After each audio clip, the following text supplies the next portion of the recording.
तरफ से श्रद्धांजलि अर्पित करता हूं और आज इस महान दिवस पर 75वें स्वतंत्रता दिवस के अवसर पर सभी देशवासियों को और ऐसे लोग जो पूरे विश्व में हैं, हमारे देश के नागरिक हैं, हमारे भाई हैं, जो आज इस स्वतंत्रता दिवस को पूरे विश्व भर में आयोजित कर रहे हैं, उन सभी को मैं हृदय से शुभकामनाएं देता हूं।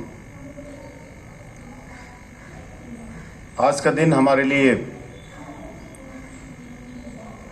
जितना महत्वपूर्ण है उतना कोई महत्वपूर्ण नहीं है, क्योंकि आज हमें आज़ादी मिली थी और उसके बाद हमें जीवन के हर क्षेत्र में, चाहे वो राजनीतिक क्षेत्र हो, सामाजिक क्षेत्र हो, आर्थिक क्षेत्र हो, वैचारिक क्षेत्र हो, उसमें बढ़ोतरी करने का मौका मिला। सदियों की गुलामी की जंजीरों के बाद जो हमें आज़ादी मिली वो बेशकीमती है, लेकिन वो आज़ादी ऐसे ही नहीं आई।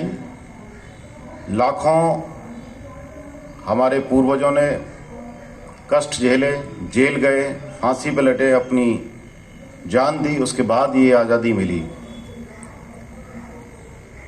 और आज़ादी के मायने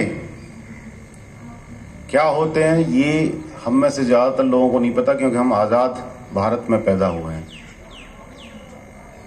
गुलामी क्या थी और आज़ादी के क्या मायने थे, ये उन लोगों से पूछो जो 85 साल से ऊपर के हैं, क्योंकि 85 साल का मतलब उस समय वो 10 साल का रहा होगा, थोड़ी सी अनुभूति उसे आज़ादी की जरूर हुई होगी। जब हम अपने स्वतंत्रता संग्राम सेनानियों से बात करते हैं तो आज भी अगर वो 95 साल के भी हैं तो उनमें एक 15 साल के युवा की ऊर्जा जागृत हो जाती है, उत्पन्न हो जाती है। उनकी आंखों में आंसू झलक जाते हैं, उनके रोंगटे खड़े हो जाते हैं। ये दिखाता है कि आज़ादी क्या थी, कितने कष्टों से मिली थी, कितने त्यागों से मिली थी। इसमें कोई दो राय नहीं कि पिछले 75 सालों में देश ने बहुत तरक्की की है। और 75 साल के अगर हम पिछले 30-40 साल भी देखें, मैं 30-40 साल इसलिए कह रहा हूं कि वो साल मैंने देखे हैं। कोई 50 वर्ष का है यहाँ तो उसने 50 साल देखे हैं, और कोई 60 का है, 65 का है तो उसने वो 60 साल देखे हैं प्रगति के। देश ने बहुत तरक्की की है, और ये तरक्की तब की है जब हमें विरासत में एक विभाजन मिला, देश के 2 टुकड़े हुए, लाखों लोग बेघर हुए। विभाजन का दंश हिंदुस्तान के बहुत बड़े हिस्से ने झेला, जो अपने जीवन में शून्य से उन्होंने अपनी सफर की शुरुआत की। और आज बहुत सारे लोग उनमें से ऐसे हैं जो अपना सब कुछ गंवा के भी उन्होंने देश में आज़ादी के बाद भी उतना ही योगदान दिया जितना देश में आज़ादी से पहले लोगों ने अपने जान के न्यौछावर करके किया। ऐसा नहीं है कि आज देश में चुनौतियां नहीं हैं,